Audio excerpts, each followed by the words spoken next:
It's late 1970s, early 1980s, and you and the family are headed down to Disneyland. And the kids, on the drive there, keep talking about how they want to meet Mickey Mouse. What do you do? As my wife and I, Jim, found out, Benadryl is Mama's little helper. Is that the right answer? In the old days, we would call this slipping someone a Mickey, right? Nowadays, we call it Benadryl. Oh, the poor baby has allergies. Squirt, squirt. Good night. Oh, you're such a good parent. But no, I don't think that's what you're supposed to do. And maybe Mickey would set your family back a few bucks because it's becoming a little more costly to go to the happiest place on earth. These guests now have higher expectations when they bring their kids to Disneyland. And this became an issue. People begin going to City Hall and they talk to the cast member behind the counter there. And they'd say, I traveled all this way and spent all this money and all this time. And I told my kids they were going to see Mickey Mouse and we can't find Mickey Mouse. Where's the mouse? It seems like a weird thing to complain about, but you're virtually guaranteed to bump into Baloo when you're wandering through Adventureland, or you're almost certain to encounter Alice and the White Rabbit if you pass through Fantasyland. Whereas getting your picture taken with Mickey, getting that character autograph, was tough, largely because this character didn't have a permanent set location, a place that Mickey could call his own in all of Disneyland. So, Jim, when did the Imagineers finally get tired of all of this and decide to give Mickey his own place? That's among the topics we'll be covering in this edition of Disney Unpacked. Why it took decades before Mickey Mouse finally had a home he could call his own in a Disney park.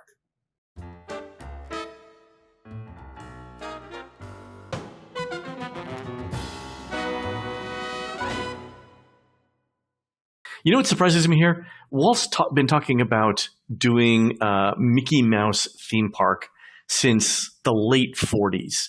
It's, several years later now, almost a decade, and Mickey doesn't have his own attraction in the park. That's kind of surprising. Well, I mean, there was the Mickey Mouse Club 3D Jamboree. That was a film that opened at the Fantasyland Theater in August of 55 and then ran till January of 64. And now we'll turn our attention forward to the year 1978. And that's important because that was a major milestone for Mickey. It was Mickey's 50th birthday. Well, they celebrated this event by kicking off a train tour for Mickey around the United States. Every place this train stopped, Mickey got mobbed like he was a rock star. And that rock star reception did not go unnoticed back in Glendale. Oh, no, indeed. It was about that same time the Imagineers began talking once again with executives in Burbank about building some place at Disneyland where guests could then be guaranteed to meet up with Mickey. Some specific location at that theme park, someplace undercover, where people could go and get their picture taken with Mickey and an autograph. And Jim Shull, this is what we mean by vertical integration, because when you need Mickey's autograph, it means you need to buy an autograph book, which will be conveniently sold at the Emporium, right? Exactamo. The mouse was still making coin, Len. However, even with the success of Mickey's whistle-stop tour, the response from Burbank was, predictable. They'd say, yeah, we know that it's a good thing, but why does Anaheim need to build something undercover for Mickey? The weather in California, it's gorgeous. That's why people move out there. Besides, people can always see Mickey in the 3:00 parade. So as far as the executives in Burbank are concerned, the Imagineers are trying to solve a problem that doesn't exist. But if we jump ahead a decade to 1988, and the Walt Disney Company is putting together plans to celebrate Mickey's 60th birthday. And now the folks at Walt Disney World definitely have a problem on their hands. That would be the large bottle of Geritol that Mickey has to sling around with him every time he walks? Len, it's a big problem, and it's coming quickly out of the ground, and it's one they can't stop. Because you see, the Disney MGM Studio theme park is deep into construction, and the company's marketing machine is already heavily hyping the fact that Disney World's third theme park will be opening to guests in the spring of 1989. So families were putting off the family's next trip to Walt Disney World until 89 when the new park opened. This is probably where we should stop for a moment and talk about a term that Disney uses internally. And the word or phrase is intent to visit. Intent to visit is the phrase for the ride, show, or attraction that will motivate guests to visit a Disney park. I know what this concept is because anyone who's ever read a Disney survey knows that the thing that they're really trying to figure out in a lot of these surveys is what's making you come here, right? What is the intent to visit? But I didn't know that was the specific term used internally before. That's interesting. Yeah, well, that phrase basically is a trigger device. It's whatever they can open that will trigger your decision to spend money. Walt Disney World was going to need something that would motivate guests to visit Florida a year before the Disney MGM studios opened. They needed something big, something that was a trigger to get guests to visit the park in 1988. We could create a new attraction undercover with air conditioning and cover all those people who will want to visit to get their picture taken with Mickey.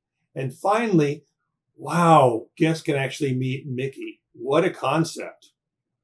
And that leads us to Mickey's Birthday Land, which, as I understand it, was designed and built in just 90 days. And most importantly, one of the operating principles of the land was that it was not, I repeat, not supposed to be permanent.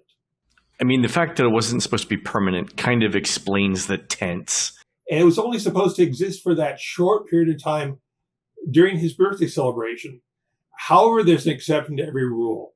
And well, one thing was planned at Mickey's Birthday Land to be a permanent addition. Because you see, the folks operating the Magic Kingdom did use Mickey's Birthday Land to solve a problem they'd thought about ever since the Magic Kingdom first opened in 1971. Is it a ride reservation system so complex that it takes 6 videos to explain? Sort of, but that's another. No, am I wrong? That's an entirely different show. All right. What was the problem they're trying to solve, Jim? The problem they were trying to solve, Len, was the Magic Kingdom wanted to build a third train station. Because ever since opening day, the Magic Kingdom only had 2 train stations. And they were both located really close together. I guess they were saving on concrete or rails or something. But the fact that there's one on Main Street and the next one is 3 minutes away in Frontierland, really reduced their hourly capacity. You don't have a place on the line for a third train. And they wanted to fix that.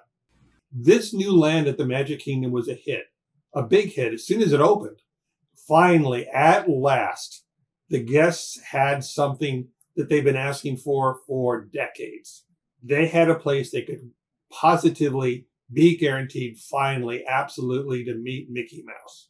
And, the way these things work, of course, once Birthday Land was a success, the Disney company, well, they immediately wanted a sequel. And that's how I wound up being part of the team at Imagineering that was asked to explore the idea of bringing Mickey's Birthday Land to Disneyland in California. Jim, that sounds kind of easy. It's you've already built it once. You just pick up the plans, you move into California, bip, bip, you're done, right? Oh, Len Testa, you are a sweet, sweet man. You are so naive. When will you learn nothing, and I mean nothing, at Disney is ever easy? We had to first get on the plane. We had to go and fly down to Florida. We had to go and see this thing that we're now charged with bringing to California. We had to go explore Birthday Land. We had heard it was a hit, but we hadn't seen it.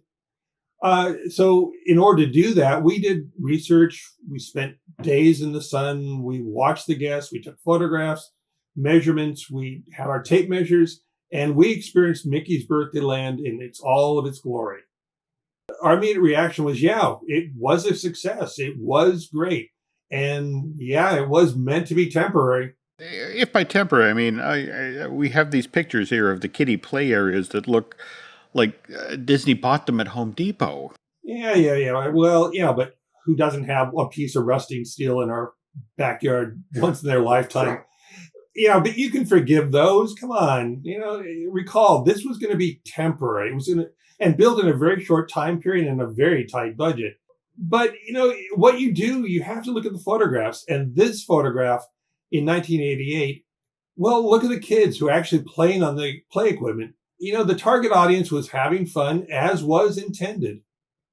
However, as I was looking through Mickey's Birthday Land and spending my days there and touring it in detail, I started to be bothered by, well, a few things. My designer brain started to turn red, and smoke came out of my ears because there were a couple of things that started to really deeply bother me about this building, the building here in this image, where guests would go to meet Mickey. Design logic dictates that there's always going to be a consistent story thread to tie any ride, show, or attraction together. It's a silent, unconscious logic that is presented to the guests that they don't have to think about. I'm standing here in front of Mickey's Hollywood Theater. That's what it says on the marquee. That has lights all around it. It's a big object. I'm supposed to look at it, and it's telling me I'm standing in front of Mickey's Hollywood Theater. But I know I'm not in Hollywood. I'm standing in Duckburg. This is a theme park show we're talking about here. Again, these things aren't generally known for their narrative logic or solid story construction. Yeah, that's true. I'll give you that. But to get back to the thing that's also bothered me, that thing is that, well, Mickey's Birthday Surprise Show with the characters is such a disconnect from the main reason of Mickey's Birthday Land. That land is the place where guests could meet privately with Mickey backstage in his dressing room to get the hug and get the autograph. Whereas having a birthday show with all the other characters, well, that's kind of really splitted the focus of the land. So you wanted to concentrate on just the meeting Mickey Mouse part of the land? Well, it is called Mickey's Birthday Land. It's not Mickey and Others' Birthday Land. All right, Jim Shull. So you and the Imagineers you went to Florida with, you're now taking a hard look at Mickey's Birthday Land. You're trying to figure out which parts of this new land at the Magic Kingdom you want to bring over back to California. How did you decide which specific elements to bring back to Disneyland? And here's where I'm going with this. I mean, if you look at the pictures from this trip, right, pictures that you took, some of these facades are sort of kid size in Birthday Land, but we know that California got bigger full-size buildings, right? And the barn and the petting zoo, which I'd completely forgotten about, by the way, did not make that trip over to California, right? Yeah, a lot of things didn't make the cut. Land is a precious resource at Disneyland. And since we didn't have the blessing of size, we had to make use of every square inch of available land we had to work with. And so we wanted to build the best possible version of Birthday Land when we brought it to the West Coast. That, in my mind, meant that full-size buildings, that people could enter to play and explore instead of those kid-side facades in Florida that guests couldn't go into. Okay, so you guys didn't have a whole lot of the acreage available within Disneyland to work with. So your thought is, if we're going to use some land for facades that you can't go in, why not just use a little bit more land to make buildings that you can actually go into? And that's why we eventually zeroed in on a piece of backstage property that was beyond the berm. This was a piece of property that Disneyland cast members called the Star Boneyard. Star Boneyard? It sounds kind of ominous. Is this where they took Cubby, Annette, and Darlene after they were done with the Mickey Mouse Clubhouse?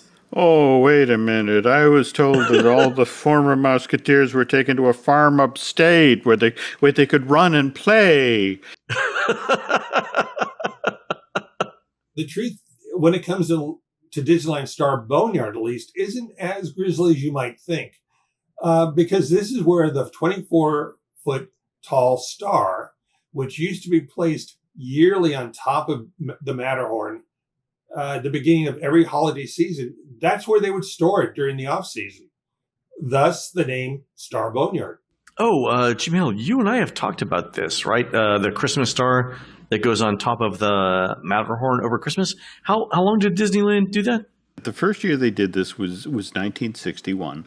And the last year that the Matterhorn was topped by this 24-foot tall star was 1972. And supposedly the reason that Disneyland opted not to put the star up for the 1973 holiday season was, well, this was when the country was in the middle of an energy crisis, and that Disney felt it would have looked bad. So the plan was, once the energy crisis passed, Disneyland would then revive this holiday tradition. But by this time, the mechanism that made the Matterhorn Christmas star rotate was broken. And rather than spend the money necessary to repair the star, well, Disneyland management thought, in the long run, maybe the smarter play here is just to spend that money on some new thrill rides for the park, like, say, Space Mountain or Big Thunder Mountain. So for about 15 years, the Matterhorn Christmas star had been now parked backstage. Well, the plan evolved very quickly that in order to get to the Star Boneyard, we're going to have to push out beyond the berm. And that would mean a walkway under the Disneyland Railroad. Jim Shull, this version looks really similar to what was built over at the Magic Kingdom. There's Mickey's house. We see Donald's boat, the trees to the right. Do I see where Chip and Dale were supposed to live? Close, but no acorn. That area you just spied was supposed to be the 100-acre wood, home to Winnie the Pooh. Okay, and then why add Winnie the Pooh into this mix? They wanted kids to come to Disneyland, little preschoolers, and Winnie would appeal to them. Yeah, that demographic, both the children and the parents of small children were huge consumers of Pooh. Jim, there's got to be a more genteel way of saying that. Enthusiastic consumers of Pooh merchandise? Perfect. Much better. Okay, guys, now that we've cleaned up the Pooh here, let's dim the lights and turn back the pages of time. The New Adventures of Winnie the Pooh had debuted on the Disney Channel January of 1988, and this was the very first time that Disney Television Animation had built a series around Winnie. He was one of the company's marquee characters. And, well, this show was a big hit right out of the box, and Mr. Eisner, seeing the success of that show, he quickly told the Imagineers that he wanted them to come up with some sort of Winnie the Pooh attraction for the parks. I mean, we know, Jim, that the Many Adventures of Winnie the Pooh, the dark ride, replaced Mr. Toad's Wild Ride, but that didn't open in the Magic Kingdom until, 1999, June of 1999. So that would have been, so we're still 10 years before that point. What were you working on back then for Mickey Land? Also a dark ride? Yeah, we needed a ride, Len, but we just couldn't build another dark ride because Disneyland already had a really good collection of excellent dark rides. For a new land, we needed to do something different. We started to think about what kind of ride would be perfect for the bear who had very little brain. Constrain ourselves with those rules. We asked ourselves, well, what would happen if a dark ride and a teacup had a baby? See, Jim, this is why you should not have gone into biology. Biology aside, the idea for this ride system was both new but needed to be tested. So the way we tested was to take one of the teacup vehicles off of the ride system in Fantasyland. We took it backstage. We modified the base. We put the modified teacup. We attached it to the Haunted Mansion ride track. And finally, late one night when everyone had left, under show-like conditions, we turned on the power. We rode our modified teacup through the Haunted Mansion. Oh, that sounds cool. It was very, very cool, Jim. But not without its surprises. You see, we're riding in this kind of Frankenstein monster. So periodically we'd hear a trackside member shout something like, duck! We'd all have to duck down very, very quickly because if we hadn't, we'd be decapitated by one of those low-lying props in the mansion. But then, opposite of that, we'd come out of the attic scene in the mansion and we'd spin wildly down, all the way down into the graveyard. And we had a hoot. It was a lot of fun. And as a result of that night, we walked away, the project team all nodding to each other, smiling, convinced that we had our proof of concept for a brand new ride system. Jim Shull, I'm going to not ask the question, how much paperwork did it involve putting a new ride vehicle on the Haunted Mansion? Because I really want to know that. And instead I will ask, why do you want to go and pair a dark ride with a teacups? The thinking was that we're going to take a ride, be on a ride.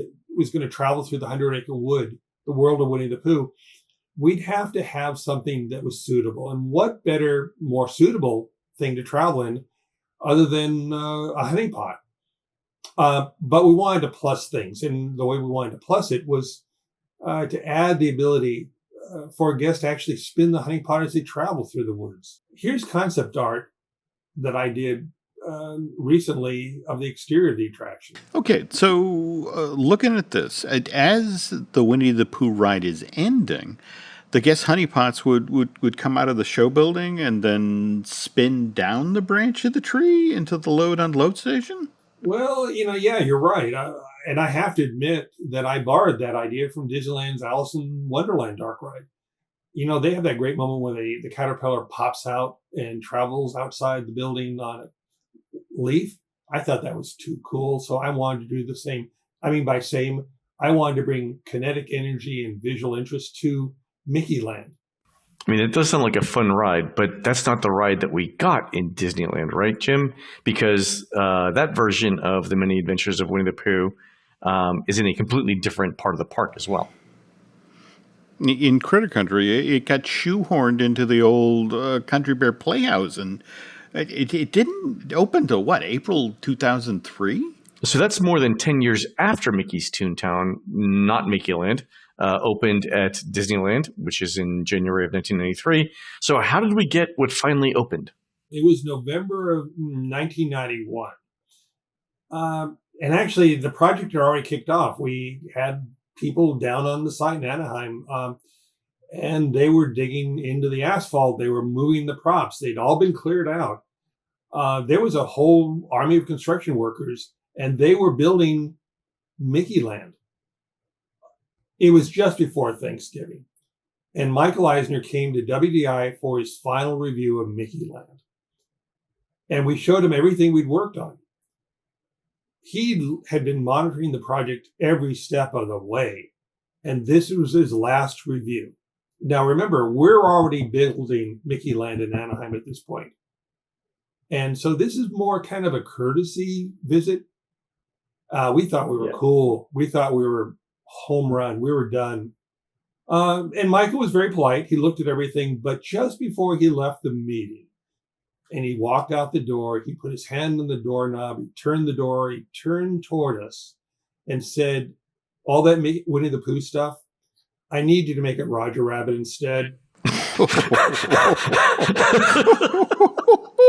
That is a classic Michael Eisner story. So hold on a second. This is November of 91, right? And Mickey's Toontown opens in January of 93. So now you've got 14 months to convert Winnie the Pooh stuff into Roger Rabbit. Yes? Len, the first thing was we burned the calendars because what faced us we knew wasn't going to be easy and it was not going to be simple, but it was important and it had to be done. But to do the story of how it got done justice, let's wait until the very next episode of Disney Unpacked. All right, that sounds like a plan. And for our Patreon subscribers, if you check out this month's Carry On podcast, you'll hear several stories that were cut out of this Disney Unpacked as Mr. Hill, Mr. Shull, and I were developing the show. And thanks for watching Disney Unpacked.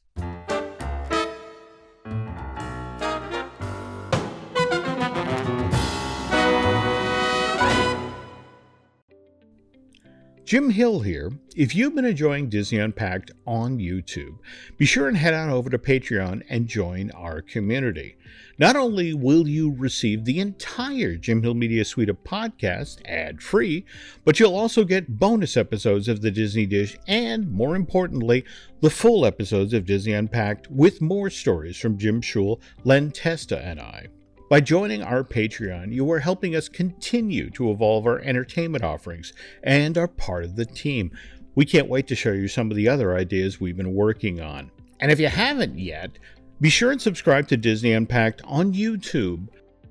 Thanks for watching and supporting the team at Jim Hill Media and Disney Unpacked.